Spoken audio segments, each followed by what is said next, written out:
Hello बच्चों, कैसे हैं आप सब।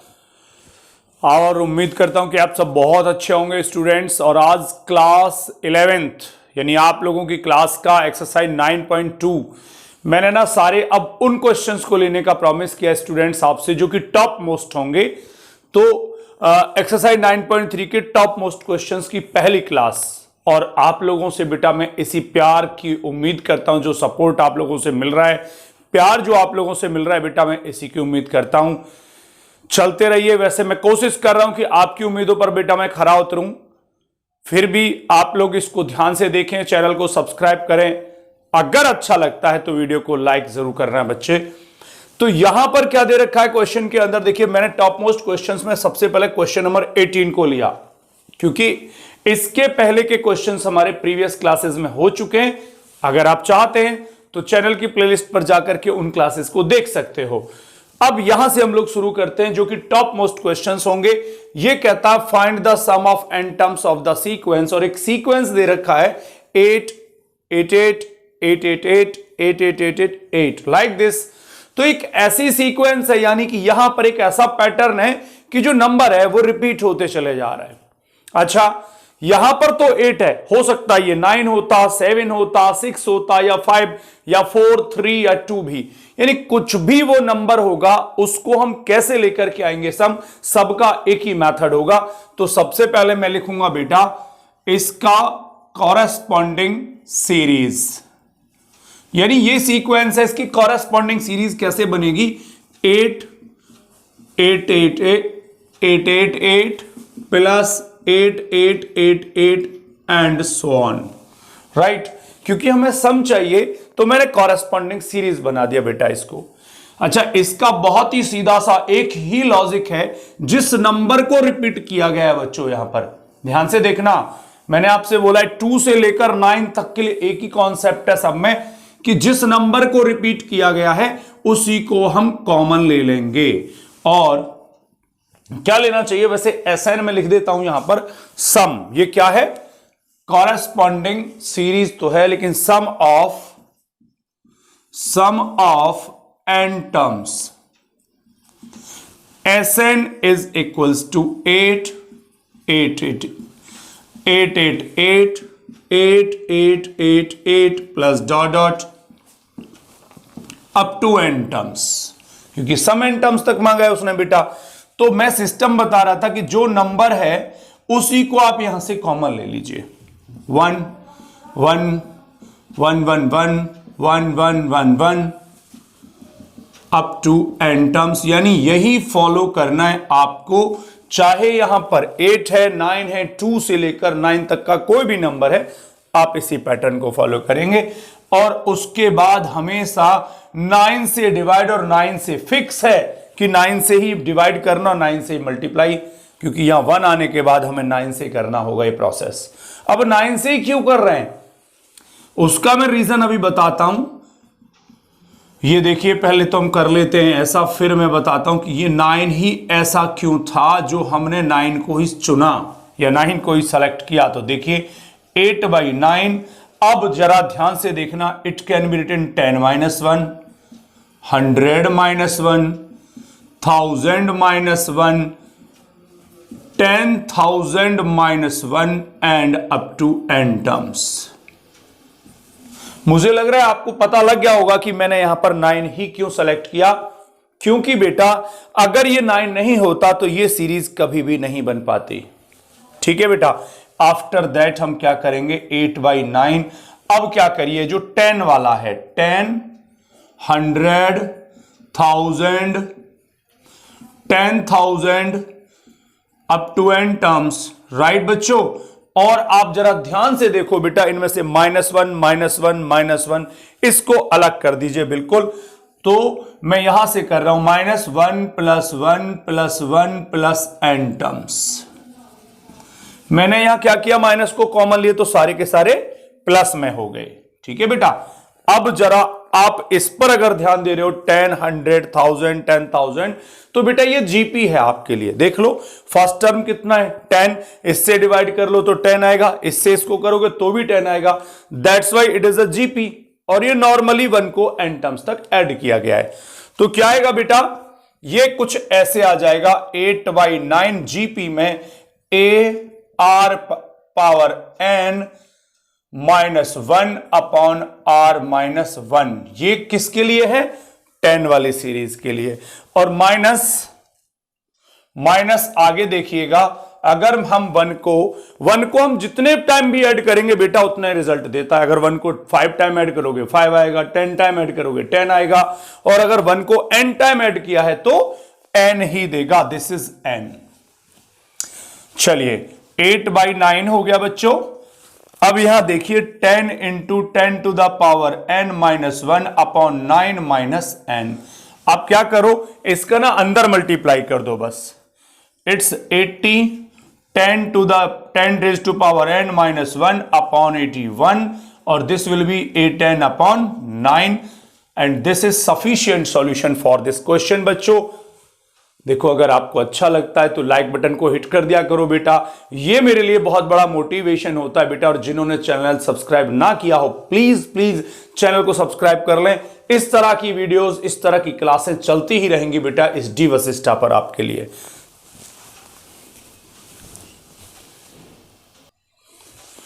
चलो भाई बच्चों, नेक्स्ट गुड क्वेश्चन। अच्छा, क्वेश्चन नंबर 18 के बाद 19 और 20 जो क्वेश्चन है आप इजीली कर सकते हो बेटा, लेकिन अगर आपसे नहीं होते हैं तो प्लीज कमेंट बॉक्स में लिख दें, मैं उन क्वेश्चंस को भी सॉल्व करके आपको जरूर दूंगा बेटे। लेकिन मैंने टॉप मोस्ट के लिए बोला था तो इसलिए मैंने 21 को सेलेक्ट कर लिया है। ये कहता है फाइंड 4 नंबर्स फॉर्मिंग जीपी, यानी उन 4 नंबर्स को लेकर के आओ जो जीपी फॉर्म करते हो, यानी ज्योमेट्रिक प्रोग्रेशन फॉर्म करते हो। और क्या कह रहा है, इन विच थर्ड टर्म, उनमें जो थर्ड टर्म है is greater than first term by 9, यानी जो थर्ड वाला टर्म है वो फर्स्ट टर्म से 9 ग्रेटर है। And the second term is greater than fourth term, और जो सेकेंड वाला टर्म है वो फोर्थ टर्म से ग्रेटर है। कितना ग्रेटर है, 18, राइट। तो उन 4 टर्म्स को लेकर के आ जाओ। तो आप लोग क्या लिखने वाले हो, आप ना एक काम करो, सीधा जनरल ईपी लिखो, लिखो let the 4 numbers forming GP R, क्या, AR² AR³। The best way ये ले लिया हमने, 4 नंबर्स हैं जीपी के ही, आप जानते हो, और ये 1 2 3 4 टर्म्स आपके सामने आ गए। अब क्या बोल रहे हैं, तो लेते हैं केस 1। केस 1 का मतलब है पहली कंडीशन में क्या बोला है, उसने कहा है बेटा कि third term is greater than first term. तो थर्ड टर्म कौन है, ये थर्ड टर्म है, ये फर्स्ट टर्म से ग्रेटर है। यानी फर्स्ट केस में कहता है AR² is equals to A से कितना ग्रेटर है, ग्रेटर फर्स्ट टर्म बाय 9, तो 9 ऐड कर दो, परफेक्ट हो गया।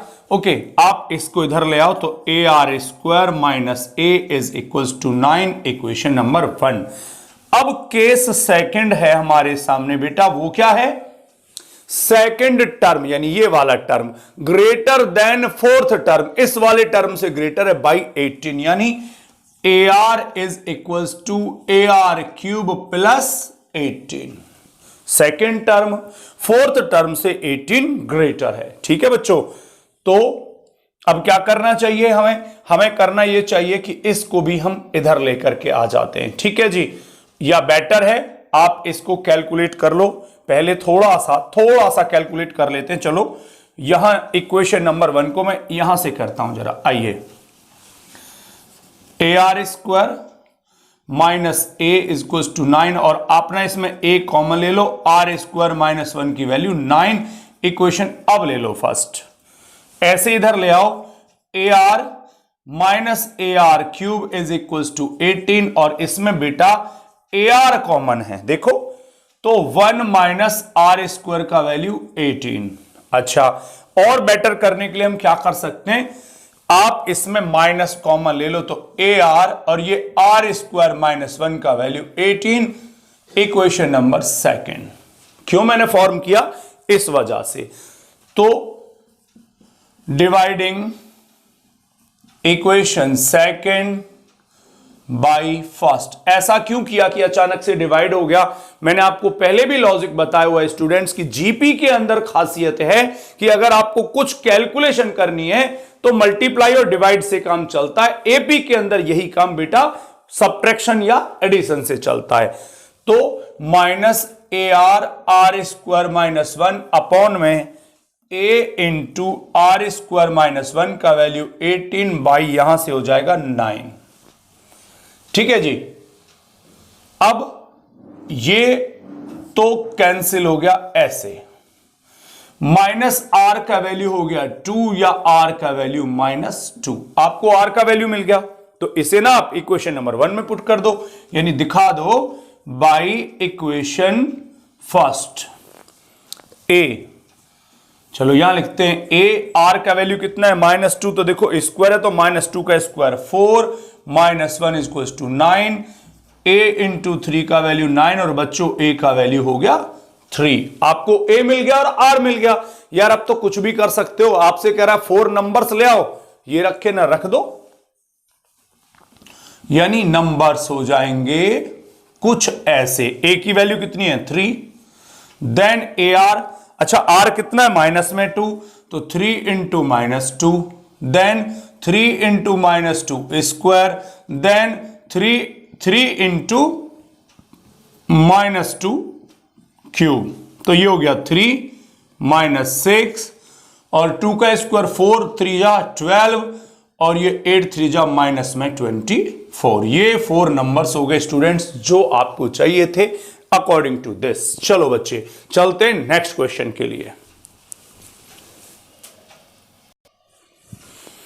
चलो भाई आइए, जैसा कि प्रॉमिस है आप लोगों से कि टॉप मोस्ट क्वेश्चन ही लेने हैं बच्चों, फिर से एक बहुत अच्छा क्वेश्चन आपके सामने है। क्वेश्चन नंबर 22 है, जरा देख लेना। बहुत बहुत अच्छा क्वेश्चन है बेटा, आप किसी भी स्कूल में पढ़ते हैं, बहुत बार एग्जाम में आता है ये, और प्रीवियस रिकॉर्ड्स आप चेक कर लेना, अपने सीनियर से पता करके देख लेना, बहुत बार एग्जाम में आया होगा। मैं पूरे चैलेंज के साथ कह रहा हूं बेटा। ये कहता है इफ द पीथ क्यूथ एंड आर्थ टर्म्स ऑफ जीपीआर, यानी किसी जीपी के पीथ नंबर का टर्म, क्यूथ नंबर का टर्म और आर्थ नंबर का जो टर्म्स हैं वो ए बी और सी हैं, राइट, रेस्पेक्टिवली। ये रेस्पेक्टिवली का मीनिंग आप जानते हैं कि पीथ टर्म है ए, क्यूथ टर्म है बी और आर्थ टर्म है सी, ये मीनिंग होता है बेटा रेस्पेक्टिवली का। ठीक है, तो प्रूव दैट, ये प्रूव करो a raise to power q minus are into B raise to power r minus p into c raise to power p minus q का इनका जो प्रोडक्ट होगा उसका रिजल्ट कितना आएगा 1 आएगा बेटा।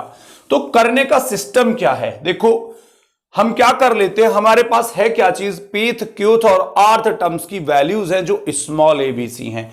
तो जो सिंबल हम फर्स्ट टर्म को स्मॉल ए लेते हैं वो अब हम यूज नहीं करेंगे, जो हम कॉमन रेशियो को स्मॉल आर लेते हैं वो भी हम यूज नहीं करेंगे। रीजन है बेटा उसका कि देखो आर्थ टर्म यानी कि नंबर ऑफ टर्म में स्मॉल आर गिवन है, वैल्यू में स्मॉल ए गिवन है, इसीलिए फर्स्ट टर्म को ए यूज नहीं करेंगे हम स्मॉल, और कॉमन रेशियो को आर भी यूज नहीं करेंगे। फिर क्या करेंगे, या तो कैपिटल ले लो मोर बेटर है, या फिर इनका कुछ और नाम रख लो बेटा।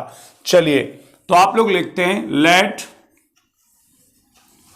First term is A and common ratio is capital R. मैंने कैपिटल ही ले लिया। चलो तो पहला क्या कहता है, pith term that is A R power P minus 1 और it's value is a, equation 1 मान लो। अच्छा ठीक है, उसके बाद सिमिलरली आपके सामने दे रखा है क्यूथ टर्म, तो that is A R power Q minus 1, उसका रिजल्ट है बी। ठीक है बच्चे। अच्छा इसके बाद है rth term a are power are minus 1, उसका रिजल्ट है सी, और ये हो गया इक्वेशन नंबर 3। देखिए मेथड तो कई हैं, लेकिन मुझे जो सिंपलेस्ट मेथड लगा वो क्या है कि ए बी और सी इन तीनों की वैल्यूज ये लेकर के आप यहां एलएचएस में रख दीजिए। देखो इसका एलएचएस क्या है, ये है A raise to power Q minus are into B raise to power are minus P C raise to power P minus Q. तो मेरे को सबसे सिंपल जो मेथड लगा कि भाई ए बी सी की ये वैल्यूज लेकर के आप इन्हें यहां ट्रांसफर कर दो, यानी putting the values of A comma B and C. ठीक है जी, रखिए। तो क्या रखेंगे ए की वैल्यू को बच्चे? ए की वैल्यू देखो, this is given A are power P minus one और whole power Q minus R into B का वैल्यू है बच्चों ये क्या है, ये A are power Q minus one और इसका होल पावर में आर माइनस पी। और सी की वैल्यू को ये रखेंगे बेटा A are power are minus one और होल पावर हो जाएगी पी माइनस क्यू। ठीक है, अब जरा कैलकुलेशन कर लो यार। देखो ए पे पावर तो सीधा सीधा लिख दो Q माइनस आर, बट इस R का जो पावर है, क्योंकि R पे ऑलरेडी भी पावर है और ये पावर हो गया, तो बेटा अगर पावर के ऊपर भी पावर इस तरह लगता है तो पावर्स की मल्टीप्लाई होती है। मतलब क्या मैं कहना चाह रहा हूं, अगर a स्क्वायर के पावर और इस तरह से है तो मल्टीप्लाई हो जाती है, या ये कहिए ऐसे करो 3 करो, a पावर 2 3 जा 6, यानी पावर के भी ऊपर पावर लगती है इस तरह से तो उनकी मल्टीप्लाई होती है आपस में। तो चलिए इसका मल्टीप्लाई करो, p से q का पी क्यू, p से r का पी आर, माइनस वन से q का तो माइनस q और माइनस वन से माइनस r का तो प्लस r। अब इस स्टेप में आ जाओ, a पावर हो जाएगा r माइनस p और इस वाले r की पावर्स करते हैं वही चीज, q से r करो qr, q की माइनस p में करोगे तो qp, माइनस वन का r में करोगे माइनस r और माइनस वन का माइनस p में तो प्लस में p। यस, ये मल्टीप्लाई में रखें, ये मान लेना आप। अच्छा, और यहां रख देता हूं थर्ड वाले स्टेप को, मैं यही रख लेता हूं इनटू में। देखो यहां इस वाले को a पे पावर कितनी हो गई, सीधे सीधे p minus Q into r पे पावर करो मल्टीप्लाई, r का p में करोगे rp, r का माइनस क्यू में तो आर क्यू, माइनस वन का तो माइनस पी और प्लस में क्यू। अब बच्चों एक बात आपको बेसिक कॉन्सेप्ट पता होगा कि ये जितने भी नंबर्स हैं सब आपस में मल्टीप्लाई में रखे हुए हैं, तो बेस सेम होने पर, जैसे ये a पावर, ये a पावर, ये a पावर, तो बच्चे जब बेस सेम होता है तो पावर्स को मल्टीप्लाई के केस में, यानी बेस की अगर मल्टीप्लाई हो रही है तो पावर्स को ऐड कर दिया जाता है। कब? जब बेस सेम होते हैं तब। तो a वालों की पावर एक जगह ऐड हो जाएगी और r वाली पावर एक जगह पर ऐड हो जाएगी।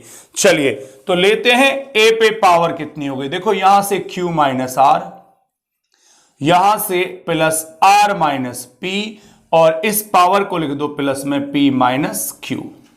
इसको मैं अलग कर देता हूं थोड़ा सा। अब साथ में इंटू r की पावर्स ले लो, चेक करो r पे पावर क्या है, यहां पे p q minus p r minus q plus r. बेटा यहां पे प्लस में क्यू आर माइनस में क्यू पी माइनस में आर प्लस में पी, और यहां से बच्चों यहां से प्लस में आर पी माइनस में आर क्यू और मैं नीचे लिख देता हूं माइनस में पी एंड प्लस में क्यू। अब जरा इनकी कैलकुलेशन चेक कर लेते हैं।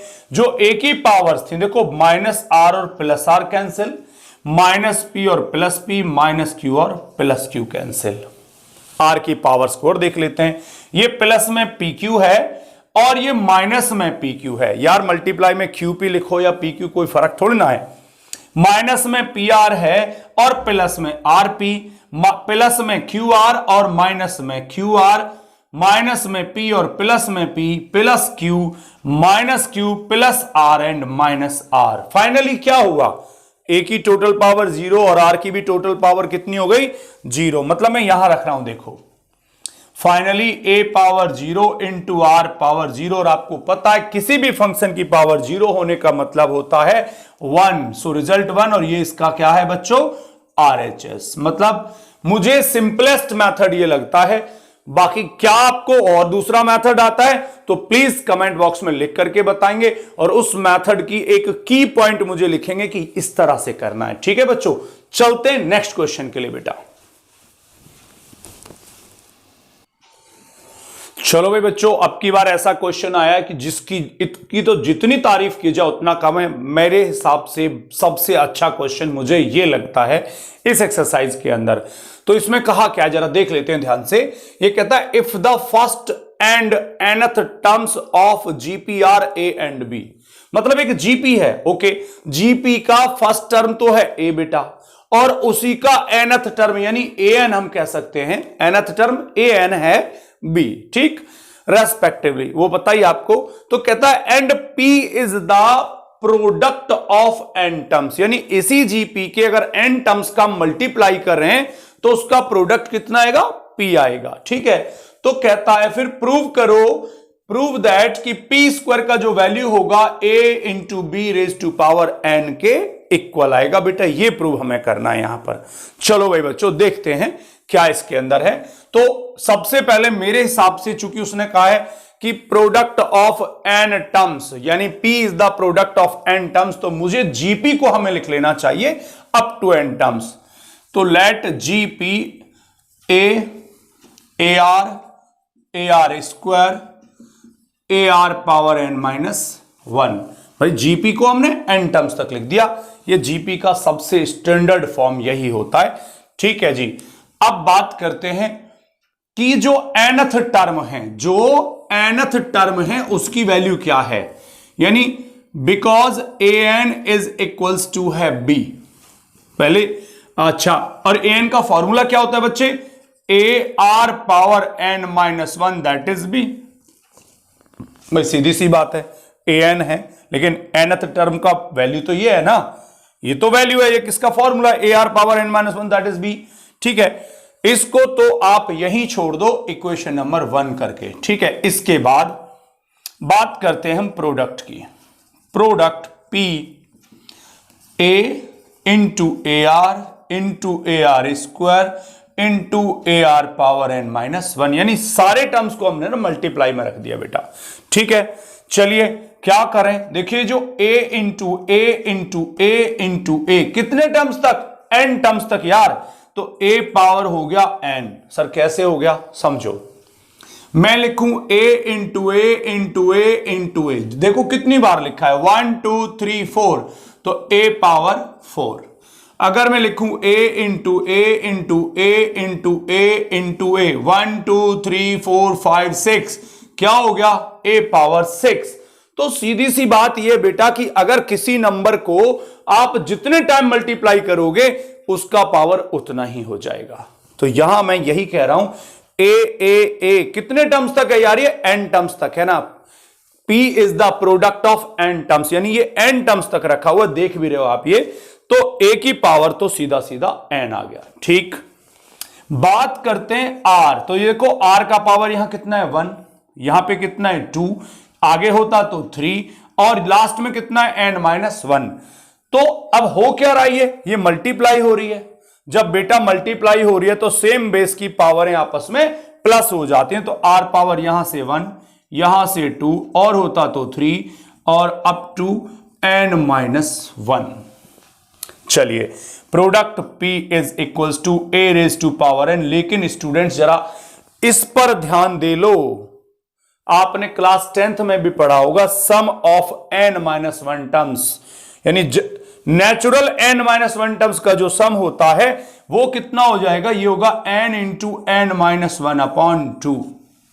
आपको अगर ऐसे भी समझ नहीं आ रहा है ना, तो AP के फॉर्मूले से आप इसको कैलकुलेट कर सकते हो। AP के फॉर्मूले से देखो, फर्स्ट टर्म कितना है, A की वैल्यू 1, D की वैल्यू भी 1, नंबर ऑफ टर्म्स हो गया n माइनस 1, तो सम फाइंड आउट करेंगे तो भी यही आने वाला है बेटा। और ये किसकी वैल्यू आ गई, ये वैल्यू आ गई बच्चों P की, ठीक है। इसके बाद क्या करते हैं, इधर आ जाते हैं, जरा बताता हूं इसके बाद। क्वेश्चन बहुत अच्छा है, कॉन्सेप्ट है इसके अंदर।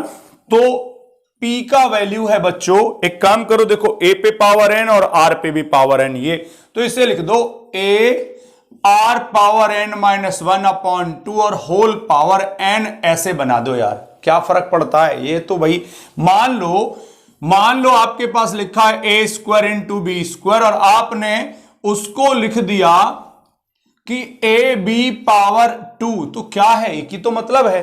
तो मैंने भी तो वही किया, ए पावर एन और आर पे भी पावर एन, मैंने दोनों की पावर को उठा के इकट्ठा रख दिया, मतलब बिल्कुल सेम टू सेम दिस।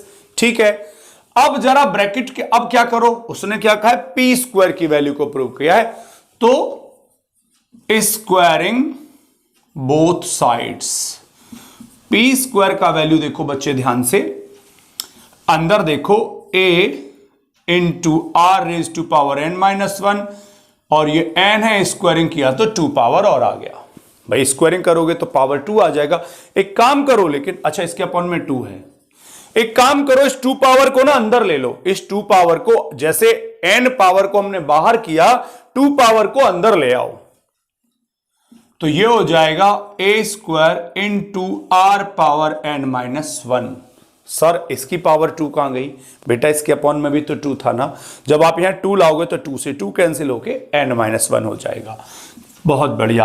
अब p स्क्वायर का वैल्यू, एक काम करो, एक इसकी जो 2 पावर्स हैं a और दूसरा a r power n minus 1, मैंने a स्क्वायर को सिर्फ a इंटू ए ब्रेक किया है, बाकी ये एज इट इज रखा है। लेकिन स्टूडेंट जरा इस पर फोकस करो, a r power n minus 1, बताओ जरा इसकी वैल्यू कितनी है, लिख के भेजो फटाफट अपना कमेंट, फटाफट लिख के भेजिए इसकी वैल्यू कितनी है। मिल गई, बिल्कुल ठीक है। जरा देखिए इधर झांक के, ये जो है this is the value b, right, इसकी वैल्यू b है बच्चों। बहुत बढ़िया बेटा, तो p स्क्वायर का वैल्यू ये तो आप, अच्छा इसकी होल पावर लगाना मत भूलना यार, गलती कर दी अभी, देखो n a और ये हो गया b और होल पावर n लिख दोगे बाई इक्वेशन फर्स्ट, यानी इक्वेशन फर्स्ट से हमने a r raise to power n minus 1 की वैल्यू को b लिख दिया। और बच्चों यही तो प्रूव करना था, थोड़ा सा लॉजिक है लेकिन क्वेश्चन में मैजिक है यार, बिल्कुल मजा आ रहा है तो यार लाइक बटन को हिट करना तो बनता है बच्चों। Thank you. चलिए नेक्स्ट क्वेश्चन के लिए चलते हैं।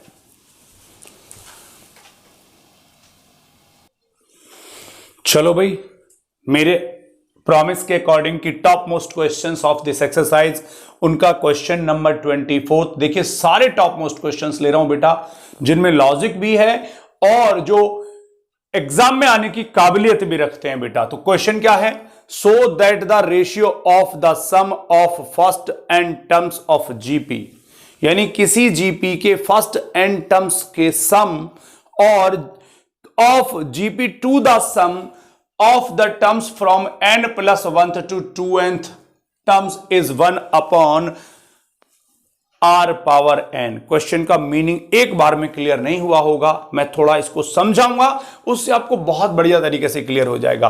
तो टोटल टर्म्स आप देखो जीपी के, बस इतना समझ लो कि टोटल 2n टर्म्स उसने रखे हैं।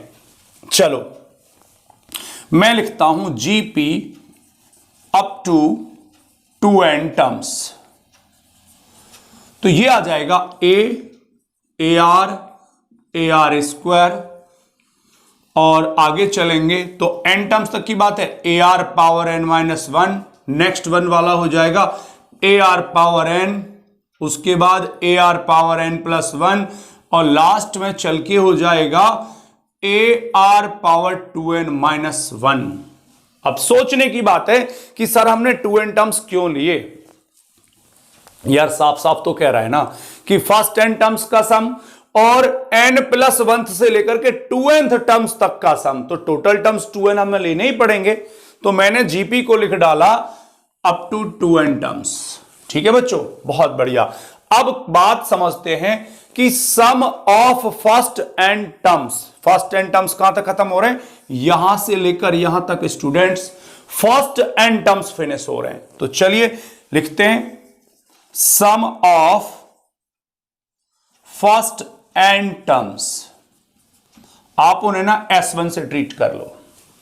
Formula a r raise to power n minus 1 upon r minus 1।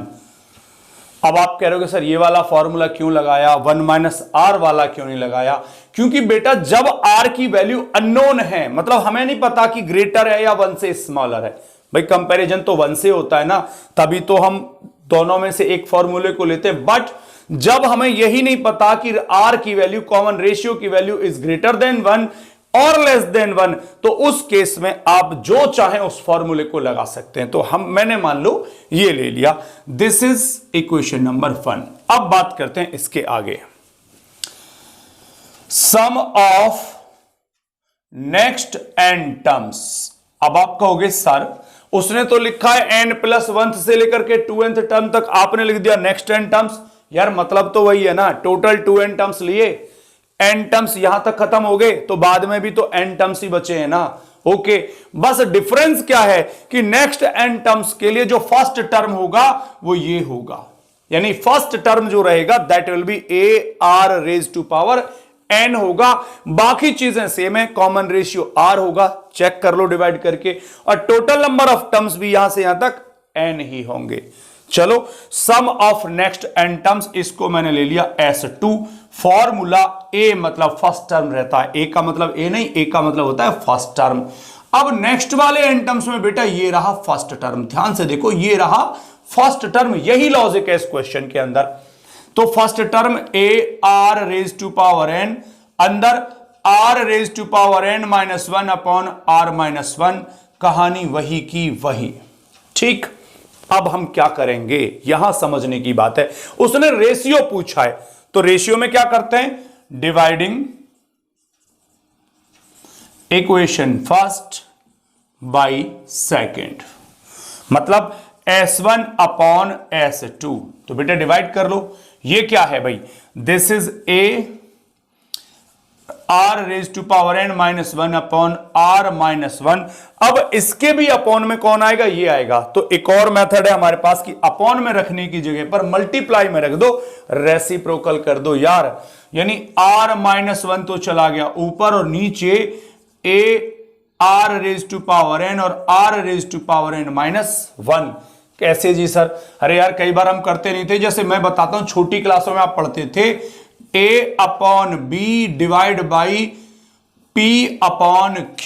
तो आप क्या करते थे, आप करते थे A/B डिवाइड को करो मल्टीप्लाई और कर दो Q/P। आपके टीचर्स ने खूब पढ़ाया होगा आपको ये बात, तो यही तो बात अभी भी है यार, A/B डिवाइड करना है बाई P/Q से, तो मैंने लिख दिया A/B मल्टीप्लाई कर दो Q/P। वही की वही तो बात है यार, हम बेसिक बातों को भूल क्यों जाते हैं, और यही बेसिक बातें जो हमें आगे काम देती हैं बच्चों। तो देखो भाई, ये जो आप R-1 देख रहे हो, ये इससे कैंसिल आउट, ये पूरा का पूरा इससे और इससे कैंसिल आउट, ऊपर समझो 1 बच गया और नीचे देखो क्या बच रहा है, तो ये हो गया S1/S2 का वैल्यू 1/R⁴n। और बच्चा लोग यही तो चाहिए था, मजा आ रहा है ना यार। मैंने प्रॉमिस किया था ना आप लोगों से कि I will select only top most questions of this exercise now, और उनका पहला क्लास ये हो रहा है क्योंकि क्वेश्चंस इतने अच्छे अच्छे और इतने ज्यादा इस एक्सरसाइज के अंदर कि सेकंड क्लास डेफिनेटली इसकी होगी। चलते हैं आप नेक्स्ट क्वेश्चन के लिए।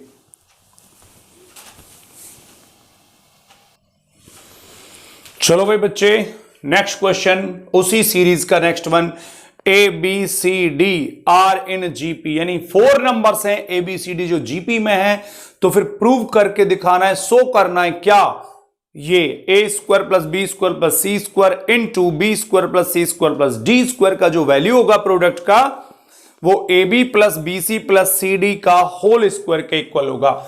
आप कहोगे सर ये तो बहुत छोटा सा क्वेश्चन है, क्यों कर रहे हो यार। आपने कहावत सुनी है, छोटे छोटे तीर लेकिन घाव करें गंभीर। बिल्कुल, ये वो छोटे छोटे तीर हैं जो बहुत गंभीर घाव करने वाले हैं यार। बहुत अच्छा क्वेश्चन था। रीजन क्या है, प्रूव करो ऐसे, मतलब कुछ समझ सा नहीं आता यार, क्या करें इसके अंदर। बेटा उसने क्या दे दिया हमें, पहले से क्लू दे दिया बेटा कि ABCD 4 नंबर्स हैं, 4 नंबर्स हैं और वो जीपी के अंदर हैं, तब इसके अंदर की कैलकुलेशन बिठा दो। चलो जी, उसने लिखा है because A, B, C, D are in GP. Sir 4 numbers in GP, तो यार जनरल पोजीशन सोचो ना, ये तो चलो A है, सेकंड नंबर क्या होता है AR, ये क्या होता है फिर AR², उसके बाद होता है AR3। भाई जीपी में 1 2 3 4 नंबर्स मैंने समझो ये आ गए हमारे लिए। ये कौन है, A है, ये B हो गया, ये C हो गया और ये D। बस यही बेनिफिट तो लेंगे यार, ABCD की वैल्यू ना उठा के यहां रखेंगे ये वाली। चलिए तो आप ना उसका LHS ले लो पहले, A square plus B square plus C square, then B square plus C square plus D square. तो पुटिंग द वैल्यूज, अब आप सोच तो रहे हो सर इनकी वैल्यू ये कैसे हो गई। बच्चों क्लियर कट लिखा है कि A B C D are in GP, और जीपी का स्टैंडर्ड फॉर्म होता है ये वाला, तो ए बी सी डी समझो वही है। तो रखते हैं, ए तो ए है ही, बी के प्लेस पर आप रखोगे तो ए स्क्वायर आर स्क्वायर, सी के प्लेस पर ये रखोगे तो ए स्क्वायर आर पावर 4, क्योंकि पहले से स्क्वायर और स्क्वायर लगेगा तो पावर 4, इनटू बी को इस वाला यानी कि ए स्क्वायर आर स्क्वायर, सी को ए स्क्वायर आर पावर 4, और डी के प्लेस पर हम बच्चों ये रखेंगे तो ए स्क्वायर और आर पावर हो गया 3 पे पावर 2 यानी 6। इसके अंदर आप कुछ कॉमन देख रहे होगे, yes that is a square 1 plus r square plus r power 4। बेटा कॉमन तो इसके अंदर भी देख रहे हो आप लोग, हां लेकिन कॉमन है इसके अंदर ए स्क्वायर आर स्क्वायर, 1 ये आर स्क्वायर ये आर पावर 4। अब देखो जरा ये ब्रैकेट देखो और ये देखो, बिल्कुल सेम टू सेम हो गया, मल्टीप्लाई हो रही है। देखो ए स्क्वायर को ए स्क्वायर से मल्टीप्लाई करो तो ये तो हो गया ए पावर 4 और आर स्क्वायर, और ब्रैकेट जो थे दोनों सेम टू सेम है, यानी 1 plus r square plus r power 4 पे होल स्क्वायर। ठीक है जी, ये रहा एलएचएस। अब चलो आरएचएस लेकर। हां जी, इस क्वेश्चन में दोनों पार्ट प्रूव करने पड़ेंगे। यस बेटा, दोनों प्रूव करने पड़ेंगे। ए बी, तो ए तो ए है, बी ए आर, बी तो ए आर और सी है ए आर स्क्वायर। अब सी तो ए आर स्क्वायर लेकिन डी है A R cube. Yes sir, whole square है ही इसके ऊपर। अब जरा A square R cube, A square R power 5 whole square. क्या करें जी बेटा, इसके अंदर से ए स्क्वायर आर कॉमन ले लो, लेकिन जब आप कॉमन लोगे तो सोच के देखना जरा।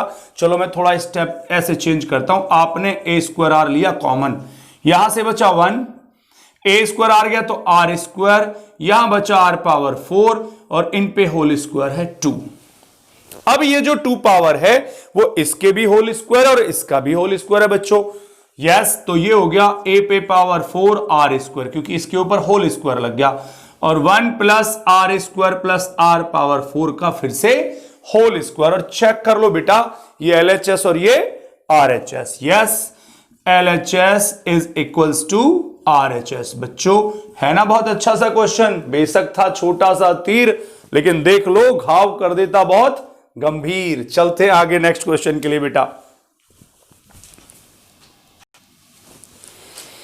चलो जी, अब बच्चे देख के कहेंगे सर ये तो बहुत आसान सा क्वेश्चन ले लिया। यार बहुत देर हो गई थी आपको ना माइंड को प्रेशर देते देते, hard question, top most question. हालांकि ये भी अच्छा क्वेश्चन है, लेकिन उन सब के कंपैरिजन में थोड़ा इजी रखा है यार।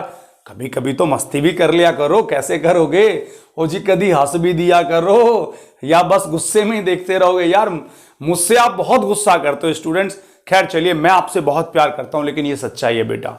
आपके गुस्से को, प्यार को, दोनों को मैं अपने दिल में रखता हूं बेटा, और मेहनत करता रहूंगा इसी तरह से आप लोगों के लिए।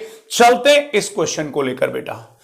ये कहता है इंसर्ट 2 नंबर्स बिटवीन 3 एंड 81, यानी 2 नंबर्स ऑलरेडी गिवन है बच्चों, एक 3 और एक 81 है, और उनके बीच में 2 नंबर्स और इंसर्ट करते हैं। लेकिन क्या कर रहा है वो, सो दैट द रिजल्टिंग सीक्वेंस, इस तरह से इंसर्ट करेंगे कि जो रिजल्टिंग सीक्वेंस आएगा वो कैसा रहेगा बेटा, जीपी में रहेगा। ठीक है, तो हम लोग लिखेंगे let 2 numbers between 3 and 81 are G1 and G2। जैसे भाई ये क्या हुआ सर, जैसे एपी में A1 A2 लेते थे, अर्थमेटिक मीन समझो, यहां ज्योमेट्रिक मीन में G1 G2 रख लेते हैं।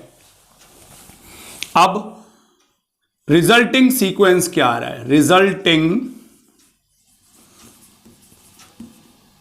सीक्वेंस बन गया 3 G1 G2 81। ठीक है जी। अब उसने कहा है कि ये रिजल्टिंग जो सीक्वेंस है वो जीपी है। अब अगर जीपी है भाई तो बड़ा सिंपल सा खेल है, 1 2 3 4 नंबर्स आ गए भाई। और जीपी के लिए एक और सिचुएशन मैं आपको बता दूं, देखो इससे भी पहले आपको कॉमन रेशियो लाने का एक सिस्टम और है। तो because this is a GP, क्यों जी, गिवन था कि सीक्वेंस को जीपी में मान लो तब लाओ, तो they are four common ratio कैसे लाते हैं, G1/3 भाई, इससे इसको डिवाइड कर दो, इक्वल्स टू आपको इससे इसको कर दो, चलो ना भी करो तो 81/G2। चेक करो यार भाई, उसने कहा था 2 नंबर्स ले आओ, इनके बीच में रिजल्टिंग सीक्वेंस वो हो जाएगा। तो मैंने क्या किया, मैंने जानबूझ के ये करके दिखा दिया कि G1/3 इक्वल्स टू 81/G2। अब आप क्या करोगे यार, कैलकुलेशन करके देखो ना, कैलकुलेशन करके देख लो इससे, तो एक G1 इंटू G2 का वैल्यू आ जाएगा इस तरह से, ठीक है। लेकिन क्या इससे काम चलेगा, क्या सिर्फ इससे काम चल जाएगा, जरा दिखाते हैं आपको कैसे काम चलेगा इससे। या इससे भी बेहतर मैं एक और मेथड ले लेता हूं, एक और मेथड लेता हूं, उससे करेंगे, वो ज्यादा अच्छा है बेटा। कैसे, देखो a की वैल्यू ले लो 3, l की वैल्यू 81 और नंबर ऑफ टर्म्स आ गए 4। सबसे अच्छा तरीका ये अप्लाई करो, क्या जी, फर्स्ट टर्म ले लिया, लास्ट टर्म ले लिया और n की वैल्यू ले ली। अच्छा, लास्ट टर्म कह लो या फोर्थ टर्म कह लो, तो l is equal to AR⁻n-1 and that is 81। a कितना है बच्चों 3, r का पता नहीं है तो r को r रखो और n कितना है 4 यानी 3। इधर ले आओ यार, 27 इज r³ और बच्चों ये 3 का क्यूब है, इज r³ और इससे कैलकुलेशन करोगे तो r इज 3। मैंने कॉमन रेशियो मिल गया और फर्स्ट टर्म तो पहले से ही आपके पास है। चलो फिर तो बहुत अच्छी बात हो गई। तो फिर क्या हो गया, तो G1 का वैल्यू हो गया AR। सर कैसे भाई, AR स्क्वायर, तो A मतलब है आपका 3 और R भी 3 तो दैट इज 9 और G2 का मतलब है AR स्क्वायर, मतलब 3 इंटू 3 स्क्वायर तो 27। तो 2 नंबर्स हो गए R 9 एंड 27। मतलब ये जो 2 नंबर्स को अगर आप 3 और 81 के बीच में रख दोगे तो बनने वाला जो सीक्वेंस होगा वो जीपी हो जाएगा। ठीक है बेटा, मजा आया हो आप लोगों को तो यार, मैंने आपसे बार बार बोला, क्या कहूंगा, बस पढ़ते रहिए मेहनत से, शॉर्ट नोट्स जरूर बनाओ बेटा, मेहनत करो और इसी तरह से मैं आपके साथ बना हुआ हूं। Good night to everyone of you बेटा, thank you students, thank you, sweet dreams to all of you बच्चों।